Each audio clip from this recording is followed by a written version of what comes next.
Hey everyone, welcome to Skyshrine. This Skyshrine, check it out. Whoosh. This big thing up there.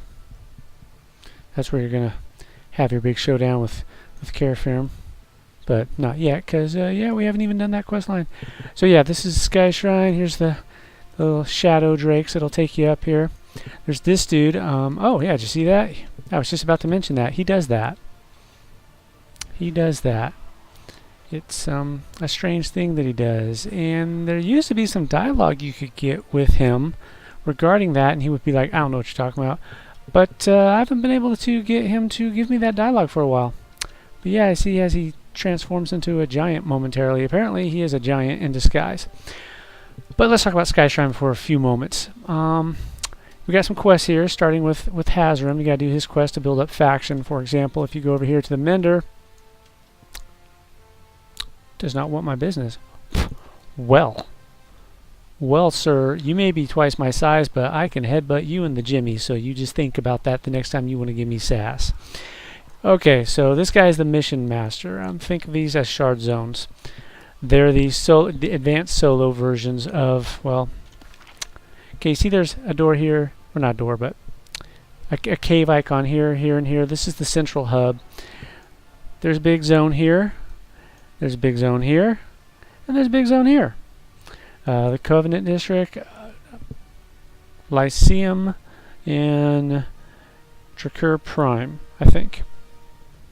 Or is that Trikur Prime? That's well, whatever. Anyways, there's three. There's the Covenant District, there's Trikur Prime, and then there is, of course, the Lyceum. And then once you have finished this guy's quest line, which will lead you to Jorlak over here. Jorlak, by the way, is like super awesome. Hey, Jorlak. Smile, you're on camera. He's all like, hey, what's up? He's got his cool little outfit there. He's a chronomancer in training. And once you finish his quest line, there'll be a portal here that takes you to this place called the Underdepths. And well, I don't want to give you any spoilers, but let's just say shit gets real in the Underdepths. And as you unlock the different zones in the questline, portals will appear over here for Trikur Prime and the Lyceum and the Covenant District. These will be the group versions of the instances. They're the same as what you will find. Well, here, I'll just show you. This is Trikur Prime, I think. Pretty sure this is Trikur Prime. Yeah, this is Trikur Prime. Alright, so Trikur Prime. Okay, see all these guys? These are the Awakened Legion, and they are besieging Skyshrine, and Skyshrine, quite frankly, is getting its ass thoroughly kicked. Well, until I show up, because, you know, I'm all badass. Except I'm not. I'm level 90. I haven't even innervated yet. I really need to go and do that, but I just got to 90, yesterday? So I've been fiddling around, fooling around stuff. Been doing those agnostic dungeons. In fact, let me talk about that for a quick second. So a while back, I did a little video where I mentioned I had done agnostic dungeons and I didn't know what the big deal was. Well, apparently, if you do it with Dungeon Finder, you'll get a 25% experience bonus for being in Dungeon Finder. I guess you need a minimum of 3 people to form up a group, but, you know, 3 people, no big deal. And, well, here. Got all these things. Okay, these are the level 90 to 100 ones. I'm not impressed with these because they don't work the same way as the level 10 to 100 ones do. The one that everyone seems to swear by is Crypt of Agony, and having done it several times myself, I understand why. It's a very small zone. It takes like 3-4 minutes to clear it with a group. You don't even have to kill the bosses, but okay, what you do is you queue up, like just clear them all. Poof, they're all gone. Now let's say we wanted to do Crypt of Agony. You just click this one, you hit Q, and then when a group is ready, it'll pop a little window up and say, you know, yes or no. You click it, and you'll join the group. And then all the enemies in there are like level 100, but you get buffed up as well. In fact, I was in there last night with a group. Most of us were level 100, but there was like a level 27, I think, was the bard. Troubadour, maybe? Or was it a dirge? I think it was a troubadour. But yeah, there was a bard who was like level 30, less than level 30. One person would run and just gather up all the trash mobs and then run them all the way back. Just get a big train going on back to the beginning, and then we'd all just dogpile on them, wipe them all out. You get, you know, like I said, a bunch of experience plus the 25 bonus. I did not have any vitality experience, and we didn't have the server bonus from the weekend. So all I had was the veteran bonus of 20% because I do have one level 100 character. and then the 25 bonus from being in the dungeon finder, and I was still getting about, I want to say about 12%ish, maybe 10-12%ish per run. And again, that was like, you know, maybe 3-4 minutes, so it doesn't take all that long. But anyways, they just, you know, one person just runs off, grabs them all, pulls them right back, and then we kill them, and then they would instantly queue us up again. And we wouldn't even bother doing that. You do get a quest for these zones anyways. They'll give you a quest, and the quest is simply to kill all the names. Each name you kill drops a chest, which gives everyone in the group gear that is comparable to their level. For example, look at my cool stuff I got. Level 80. This is when I first started doing it. I was like level 80, 83. In less than an hour, I was level 89. Level 80, 96 agility, wisdom, stamina, damage per second, all that great stuff. That's pretty good. It's pretty good stuff. Here's a great example. Let's compare this. This is the sword I got from it. And this is a raid drop from Vishen's Peak, also level 80. Let's compare the two level 80 weapons. This is the agnostic reward. 93, 93, 93, 93, 69, 69, 69, 69, 74. And then you compare these numbers. 4 crit bonus, 5-6 crit bonus, 5-6 potency, 4-9 potency, 5-6 strike through, 3-8 strike through. It's got this extra little effect, which is kind of nice. Increases power and increases my power. Auto attack, but yeah, this is clearly superior. So, yay. So those are agnostics. Again, like I said, you get stuff from the chest that is usable by you. That includes spell upgrades. They can be adepts, they can be masters, and then gear. The gear cannot be transmuted. None of this stuff could be transmuted, but you can sell it for a decent amount. But yeah, it's pretty good gear. Notice how it's not lore equip, which means you can only equip one of them. They're heirloom, but they're not lore equipped, so you can equip 2 of them. Yay! And it just loaded me up with all this cool stuff. And the armor itself looks pretty cool. Let's check Rashala out here. Check her out. She's all like, check me out. I got some cool armor. Anyways, this is Skyshrine Drakur Prime. This is actually the zone that we're going to be doing, but not this one. This is contested. So if you're just in Skyshrine, these areas, like I said, these are the heroic zones, only they're contested. Anyone can be in here. And there are raid mobs that show up. For example, Kildrakun is right here. Or Kildrakon, whatever. He's the Shadow Dragon, Shadow Elder Dragon, the High Priest of Vishen, who changed his mind about Karaphrim and raised him to become his personal enforcer. He's also an asshole of the highest caliber. One of these days I'm going to walk in there and I'm going to kick his face off. There are also raid zones in each of these portals that will open up. Viscudra, the dragon that knocks you out of the sky in Withered Lands, she has her, well actually there's 2 raid zones for Drakur Prime. One is Sevalak of Storms. He's the elemental legend. He's a greater storm dragon. He's like Tigloth, only on steroids. And then there's Viscudra, who is like, well, who technically should be like Sevalak, only on like heroin, but actually she's probably the easier, well actually she's definitely the easier of the 2. Kiko and I duoed her the other night. In fact, I gotta show you that helm, or that guild trophy. But we're gonna go over here and we're gonna do this guy's mission. So, what do you got for me? Alright, so he's like, never visited the realms below, blah, blah, blah, blah, blah. He's going to send us back in time. Alright. Why? Oh, here it is. Why do you keep appearing as a Kromzek? What? I really don't know what you're referring to. Blah, blah, blah. I've been Drakurian all my life since I was a baby, or hatchling. Okay, yeah, this guy's clearly a Kromzek. Not sure what he's doing. Not sure what he's doing. I don't think they ever explain it to us, or if they do, I've never done the quest that does it, so whatever. You are a Kromzek. Oh, here he goes. I am indeed a spy for the Kromzek. Oh, so he's been here for decades. Alright, what's he doing? The Awakened wishes to annihilate or enslave all Drakizlath, non-dragon kin in our tongues, from the face of Norath. The missions I have proposed would give us valuable intel on how the attack occurred and may serve to weaken the Awakened's army. Oh, okay. So, there we go. Learning experience for both of us. Alright, so what we're doing.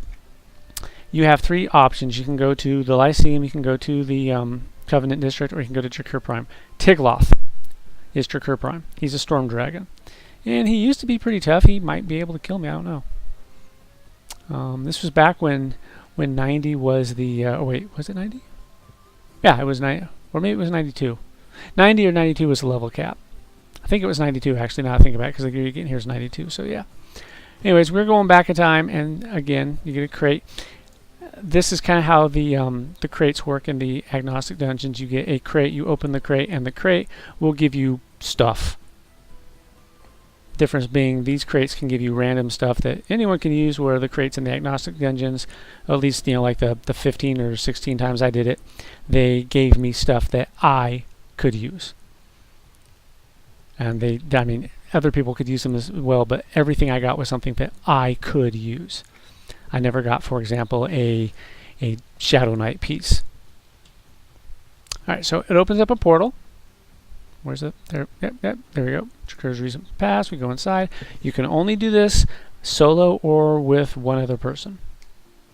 So you can solo it, or you can molo it, as they call it. Solo mercenary. That's molo. Mercenary solo. Also, I apologize if the music is faded. I don't know what's going on, but sometimes Winamp, it may whip the llama's ass, but sometimes it changes my volume on me for reasons I can't understand. Alright, so here we are. You know what? Let's pull out Nevis. Nevis, where you at, buddy? Just to be safe. I want you to protect me, sir, because I'm scared of these guys. Alright, so this is what you do. You go in here. This is the advanced solo version. Again, we got the Awakened Forces are laying waste. And we're laying waste. You gotta be careful, because there are things that these guys can do. Like if you hear a boom and it says something about the air around so-and-so, it starts to crisp, get out. There will be a ring around whoever so-and-so is. If you stay in that ring, you will more than likely die. It's going to do this huge elemental burst on you. I say more than likely because at the time, yeah, it always killed you. It did more damage than you had health. But now our health totals have gotten a bit out of control, to be frank. So maybe we can survive them. I don't know. I did the agnostic for Drakur Prime last night, and it wasn't like the level 10 to 100s. It was basically, it took us to Drakur Prime, the heroic instance. The chests were just normal chest drops and whatnot. But I didn't die, which I should have. You know, level 98 mobs running around kicking my face in, because, you know, I was... Actually, I didn't know they were higher than 98, because they were conning red to me, and I was level 90. So whatever level they were all red, and I didn't die once. Boosh. So what you do here is you got to kill certain names. And after you've killed all the names, Tigloth himself will spawn. He's going to spawn over there. Here, let me show you the map. He's going to spawn right here. Tigloth the Conqueror. He is also a storm dragon. Pretty cool looking too. But there's a name here, there's a name here, there's a name here, and there's a name here. There's also a special crafting event right here. Apprentice Overnight Deshniak. If you save him, he will give you his prism, and he is a trade skill apprentice of the Draconic Persuasion, and he can give you special recipes. But you cannot rush him in any way. No speeding him up by talking to him. You gotta wait the full amount of time. Alright, so this is Valgus. He's definitely going to do that, unless I kill him with one shot, which I highly doubt will happen, but he's going to do that little circle thing I mentioned. Yep, there it goes. Okay, get out of that ring. Boom. Yeah, that would more than likely kill me. Valgus is dead because he's a chump. I said Valgus is dead because he's a chump. Valgus is dead because he's a chump, jerk. There we go. Valgus is dead because he's a chump. The chests in here from, you know, well, actually, not just the names, but normal mobs can drop these chests too. They'll give you these things. These fragments can only be used in these, you know, advanced solo zones, and they will do things like this one. Inflicts 30% of max health and crushing damage on the target. Yay! There's ones that will heal you for, I think, 25% of your health, heal you for 25% of your power, etc., etc. But again, they can only be used in these zones. They used to be kind of helpful, now not so much, because we are a lot stronger than we were back then.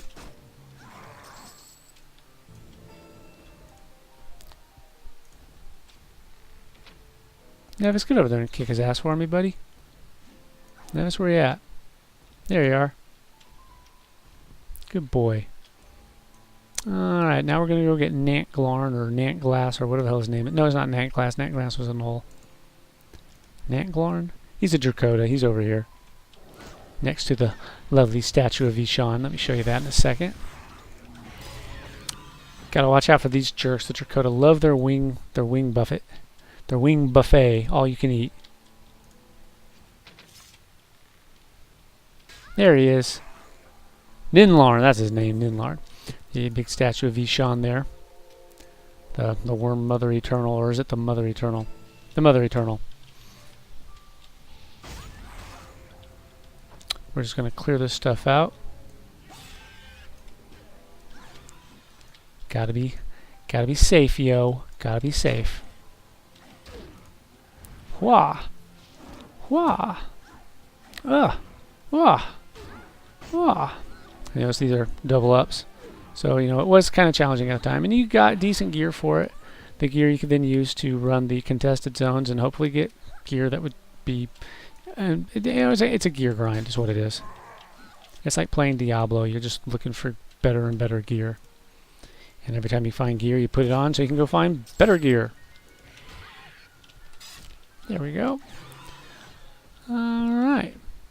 Ninlarn, the Dracoda Master. Ninlarn, the Pincushion. Behold. Don't you be doing that. Arrgh. Ooh, what did I get this time? I got, oh, just coin. I don't mind coin. Okay, so Ninlarn's out of the way. Then we got this golem dude over here. This is actually where Gildrakun spawns in the contested area. Not right here, but right over there.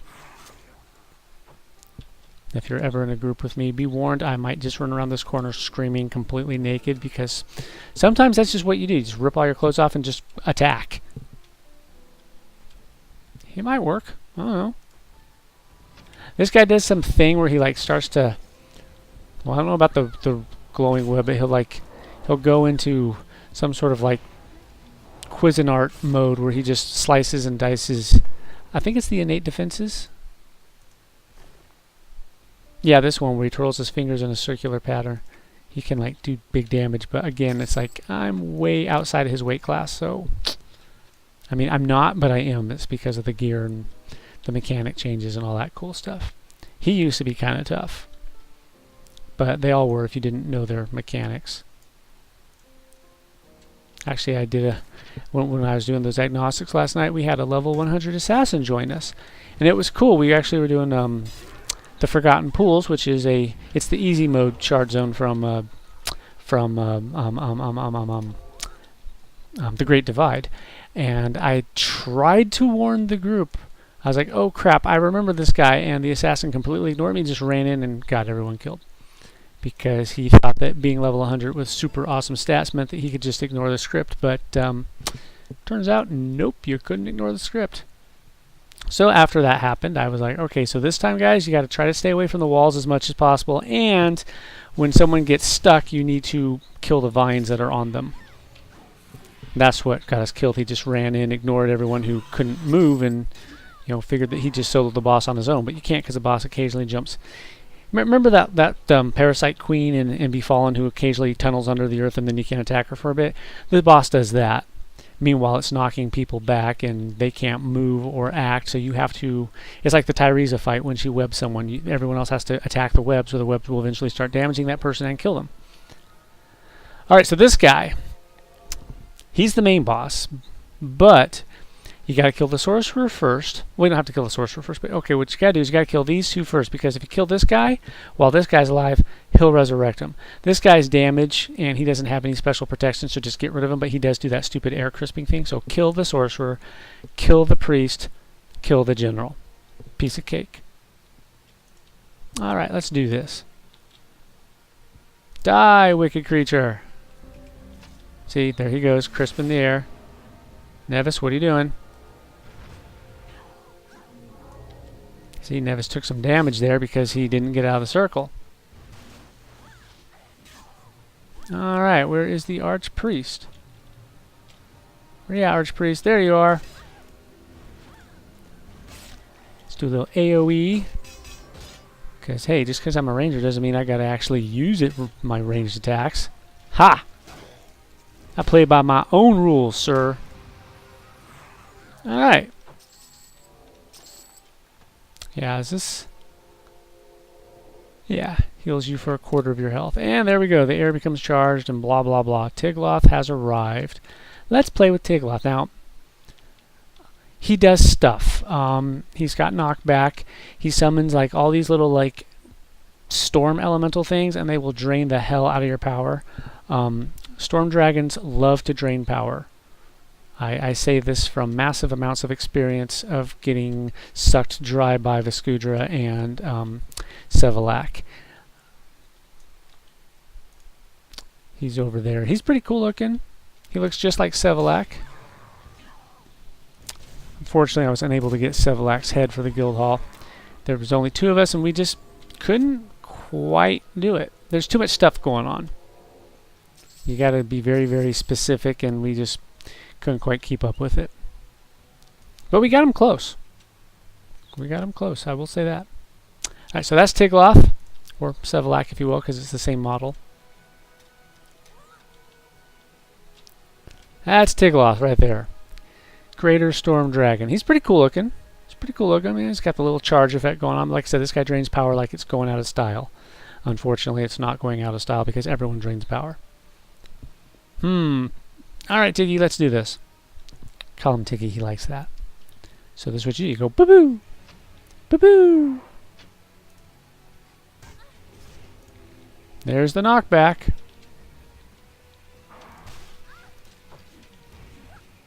He's already hurting pretty bad, though. Ooh, drop an exquisite chest. Behold! Alright, let's get our stuff. What do you get from that? Well, you get this. Okay, endless goodies. Yeah, sure, I'll greet it. And I win, and this is what you get. Okay, so I got this thing, level 92. It's a wrist piece. Strength, agility, stamina, so fighters and scouts. It's decent. Let's compare it. Let's examine that to what I've got on, which is this. So, yeah.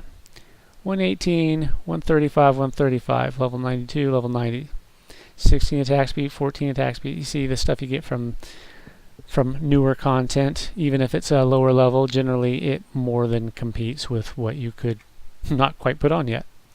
And then you get this temporary adornment. Increases your crit bonus by 5%, lasts for 15 minutes. Ooh. Or you can just sell it if you want. And yeah, that's it for this zone. Get out of here, Nevis. We don't need you. We don't serve your kind here, boy. Alright, so that is what the advanced solos in Skyshrine are like. Like I said, you run these to get this kind of gear so that you have a better chance of surviving in the contested areas. So you can do the storyline, and you can get some decent gear from the storyline. I mean, again, it does not compare to what you can get nowadays, but hey. Get out here, losers. I'm not afraid of you. Now, the contestant zones are a little tougher. Obviously, they're contested. You got to be careful because they have a lot of big explosive moves that they love to throw at you. Like the regular Droag guys, they've got a move where it hits you, disarms your weapons, and drains the shit out of your power. It can be cured, but the whole thing takes like 2 seconds to run its course, so it's hard to stay on top of that. That was the problem we had with Sevalak. He's got things that he puts on you that, if not cured within 4 seconds, boom. And we only had the one. Well, we had Stamper and Perrin running cures, but we also had my other guildie. He was on his Defiler, but there are recast times with your cures. And if you miss, if the ad that comes in throws down one of those cures while your recast is up and you aren't able to cure it in time, it's a bad thing. So we gotta turn this in. Where's the dude? There he is. There's the portal still there. He's hiding. Boosh! Alright, gain a prestige point, yay. And then you get another crate. Yay, see, we got these gloves, chain armor. Nice. Nice chain armor, but obviously not for me because wisdom, stamina. And then you get a self-repair patch. I can make those too, so yeah. I have the skill, but why does it appear that Dracur Prime is still overrun? So yeah, you can't actually go back in time and change the past by doing this, apparently. But yeah, this is Skyshrine. The place, like I said, is completely overrun. The Awakened are kicking the crap out of the claws. These are the claws of Ishan here. Eventually, if you go through the timeline far enough, there will be another portal over there somewhere, or over there, that will take you to the day before the attack, and you can actually run around and buy faction stuff and look for special shinies. In fact, I forgot to look at the shinies from the mission. Oh well, no big deal. But yeah, anyways, let's go back to the guild hall. I want to show you two things. I want to show you the new trophy. Actually, I got two new trophies to show you. And I also want to show you the banner that you can get if you get your faction high enough with the Claws of Ishan. You can get a banner that will allow you to instantly teleport straight to Skyshrine, which conveniently is located right there it is. This is the Skyshrine banner. Pennant of Skyshrine loyalty. See? Allowing them to return to Skyshrine at will. Behold. There are also a couple of trophies, as I mentioned. Now, I showed you the guy over there, right? Wansu? No, not Wansu. Vulan. Yeah, I showed you Vulan. I'm pretty sure I showed you Vulan. Here is Viscudra. Viscudra the Ancient. Let's see if we can zoom into first person mode. There she is. She's the big dragon that knocks you out of the sky in the Witherlands. But yeah, she ain't gonna be knocking me out of the sky anymore, is she? Yeah. And then over here we got Wansu. He's this horrible mutation. He's hard mode Paracelsus. And Vulan over there is easy mode Toxulia. Toxulia being hard mode, of course. But yeah, this guy's easy mode. This guy's hard mode. He does some stuff, and if you don't stop him, you get teleported into this guy's room and fight him instead. If you do stop him, you can just finish this guy off and you get this helm or trophy. And then, of course, like I said, this is its own special raid zone. It's not a big zone. It's basically Drakur Prime with just a few groups of ads and then her. We annihilated her. It was a simple case of just do enough damage to kill her before she can fire off her big moves. So yeah, no problem. Sevelac, though, a little tougher. So thanks for watching, guys, and who knows where we'll be next time. There's a whole Norath out there for us to explore. So peace out, and I will catch you later.